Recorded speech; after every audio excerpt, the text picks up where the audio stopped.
Welcome to the IT Career Energizer podcast. For anyone who wants to build and grow a career in IT, develop and improve your strengths and skills, be inspired and motivated by the successes of others, manage your career progression, and achieve your IT career goals. And now, your host, Phil Burgess. Welcome to episode 59 of the IT Career Energizer, a weekly podcast where I chat with inspiring IT professionals, consultants and experts from around the world. To find out more about the podcast, visit itcareerenergizer.com. And remember to subscribe to get new episodes automatically downloaded to your device. And now let's chat with today's featured guest, Bill Wagner. Bill is one of the world's foremost C# developers and a member of the ECMA C Standards Committee. He is currently with Microsoft, working on the .NET Core content team. Bill is also an author, blogger, and creator of learning materials for developers interested in the C# language and .NET Core. So Bill, can I ask you to enter that intro by telling us a little bit more about yourself? That sums it up pretty well. I spend most of my time creating materials that help people learn software development or C# and .NET in particular. And that's a great way to spend my time. I find that I've been creating software for a long time, and teaching others is a fantastic way for me to help contribute now. So you're working at Microsoft at the moment? Yes, that's correct. And how long have you been with them? Almost 2 years. Right. Can you maybe share a unique career tip with the IT Career Energizer audience? One they need to know and possibly don't? Sure. I think this relates well to how I ended up at Microsoft. Is one of the things that I will often do is spend some time doing some mind mapping about where I'm at in my career, the things I'm doing right now, what I like about it, what I don't like about it, and what my dream job is if I were to define that for me right now. And then I look at those two mind maps together, and I can try to pick out a way to get from where I am to where I want to be. And in terms of getting to Microsoft, where that happened was I had been, after selling a consulting company, because I was finding that I was spending way too much of my time doing business development and finding projects and keeping teams busy, and not enough time actually building software or designing software.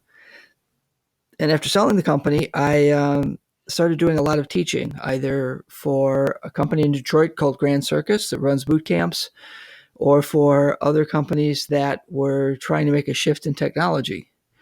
And after doing that for a while, kept watching different opportunities, and combining the things I really love with writing about software, teaching others about software development. A job that I really like opened up at Microsoft, where that is my main focus. I am writing the documentation that goes in the C# and .NET Core guides that help developers create software using C# and .NET. Can you maybe tell us about your worst IT career moment and what you learned from that experience?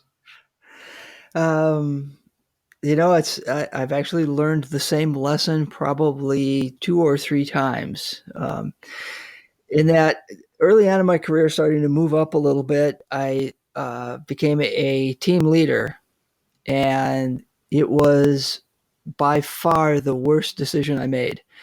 For me personally, in that I was spending all of my work day during the day in meetings with team members, meetings with other managers, meetings with my management, meetings with the product team owner, and so on and so forth. So most of the day was spent in meetings. And then I would come home, and because I really enjoyed writing software, I would spend most of my night writing software. And at this time, I'd been married probably 2 or 3 years. I think we'd had our first child, and it was just all of my time was spent in front of the computer, either at work or then coming home and putting in a full another shift writing software. And I had to get out of that and then went into consulting independently so I could spend more of my time writing the software and a lot less finding, in meetings and worrying about what to do. So that was probably one of the biggest low points. Do you feel you learn something about yourself in terms of where your skill set is and what you like to do? That was definitely it, and as I say, I had to learn that lesson a few other times. Then after consulting, started a consulting company, which grew to about 25 people. And at that point, all of your time as, the one of the leadership and the founders of this company is finding the next project for one of your teams. So I didn't have any hands-on work at all, even at a design level, with any of our software, which was pretty miserable. Yeah. And as I said, that definitely is that lesson that says, no, I have to find the tasks that I really enjoy. It makes it fun to get up, fun to do the work. And then by the end of the day, you feel like you've really accomplished what you wanted to accomplish. And then I can put it away, and then enjoy time with the family, enjoy reading or something that's not software for the other part of the day that I'm awake. Yeah, you definitely need to have that downtime and a chance, as you say, to be with your family and enjoy that as much as anything else. Can you maybe take us to your career highlight or greatest success and tell us about that? I really, really enjoyed and think very highly of the response I got from the first effective C#. The time was right. Scott Myers is a very, very intelligent software person and a great mentor in terms of making sure that what I wrote was very clear and very on point and did not waste the reader's time anywhere. And the second one, especially the more effective C#, was one where I was working on the book and I was partway through and I had an outline and deadlines and everything, and went to the Microsoft PDC in 2005, I believe. And this is where Anders Helsberg announced Link. So it was the first time any of us had ever seen that. And I'm sitting in the keynote going, wow, this is awesome.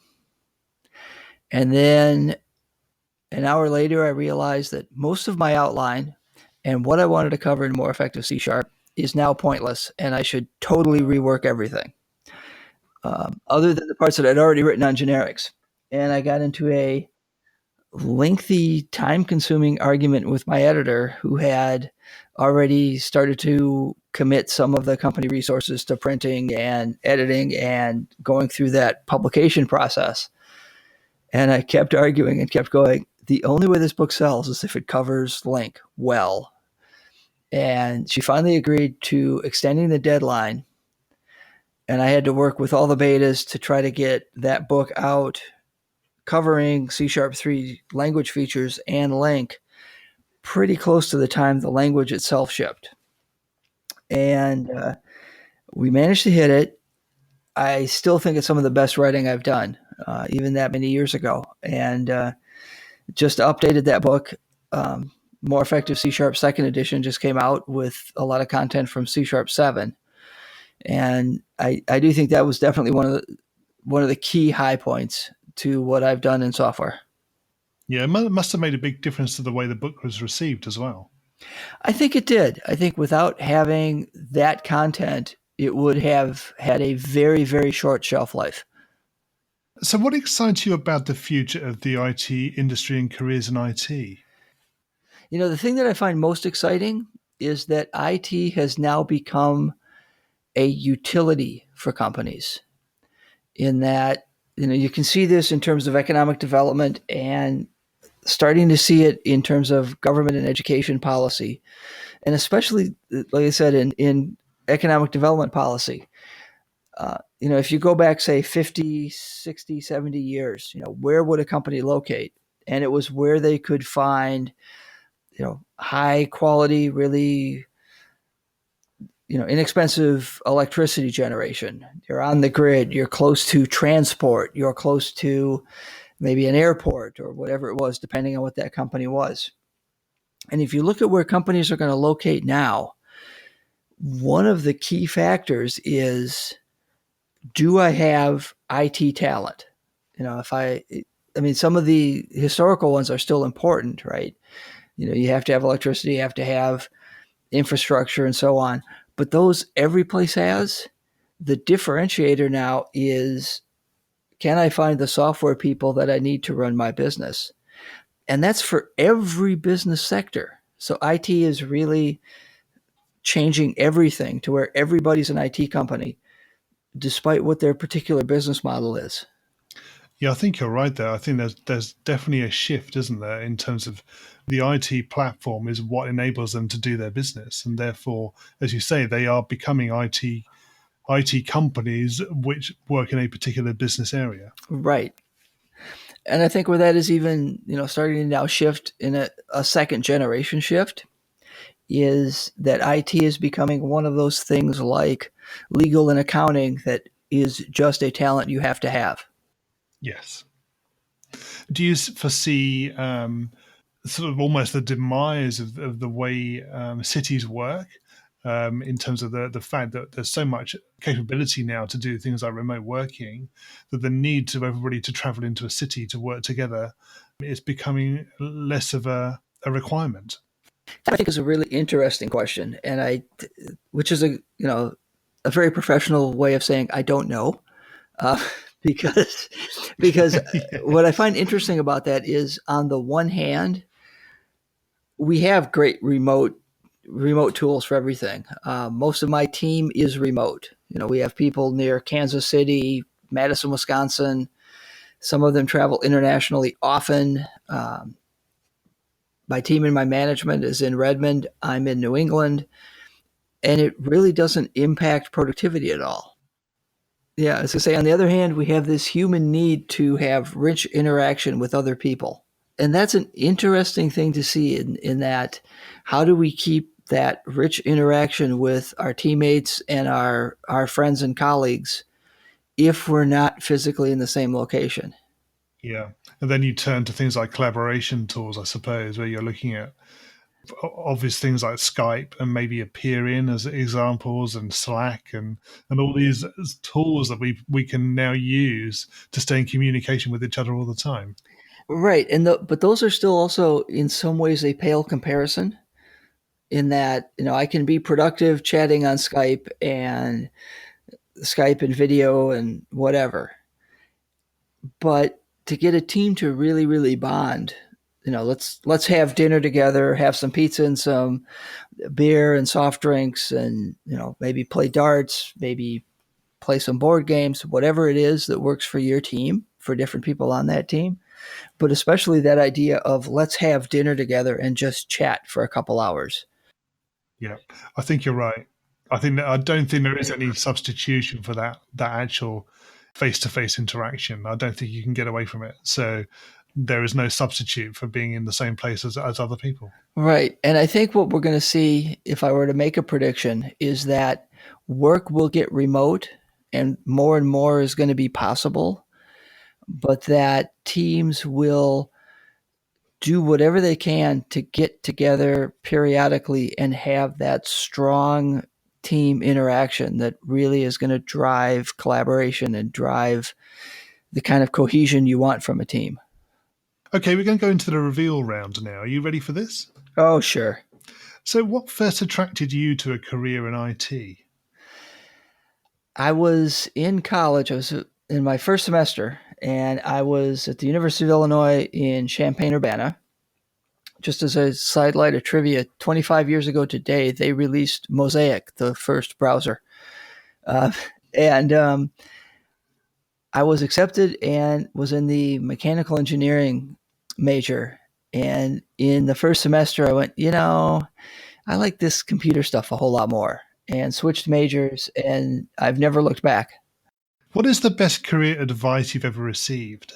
Don't take advice from idiots. And so, and to expound on that as to what a mentor of mine meant by that is he helped me get started writing for magazines and such. And it's Richard Hale Shaw used to write with Charles Petzold for PC Magazine way back in the early 90s. And I was writing and doing some things, and I told him I wanted to write a book. And he flat out refused to help me. And he said, the reason I won't is, he said, I've never written a book. So I'm going to introduce you to Bruce Eckel and Scott Myers, who've written books and can help you. Because you don't want to take advice from, now it would be random people on the internet who have never done what you're trying to do.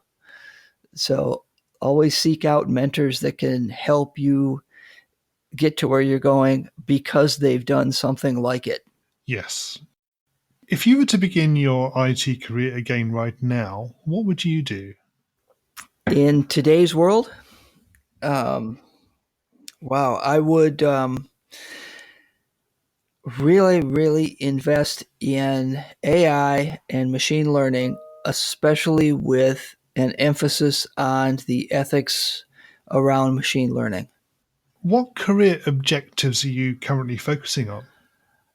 For me, I am really at a point where I think the best contribution I can make is teaching others. In that, as you get more experienced, if you want to be an individual contributor, which is what I like doing, you have to scale. And the only way to scale is by teaching others. Bill, can you share a parting piece of career advice with the IT Career Energizer audience? Have a lot of fun. And if you don't enjoy what you're doing, constantly look and keep your eyes open for what would I enjoy more than what I'm doing now? Because there are so many opportunities. You should not be wasting your time doing things you really don't like. And finally, what's the best way we can find out more about you and connect with you? Follow me on Twitter at Bill Wagner. I'll post anytime I blog or post new significant articles or anything about books or speaking engagements. So that would certainly be the best way to find me on the web and connect with me there. Brilliant. Bill, thank you so much for joining me on the IT Career Energizer podcast today. It's been great chatting with you. Thank you, Phil. My thanks to Bill for being my guest on today's show. And apologies for the slight loss of audio towards the end of the interview. If you want to know more about Bill, you can visit his website at thebillwagner.com. And you can find full show notes for today's episode on the website at itcareerenergizer.com/E59. In next week's episode, I'll be talking with Jeremy Lickness, a senior cloud developer advocate and author of several books about developing applications. You can get this and other future episodes automatically downloaded and available to play by simply subscribing to the podcast in iTunes, Stitcher, or whichever streaming service you're using to listen. Thanks again for listening, and remember, if you're not growing your career, you're slowing your career. Have a great week. Thanks for listening to the IT Career Energizer podcast. To find out more about building a successful career in IT, visit itcareerenergizer.com.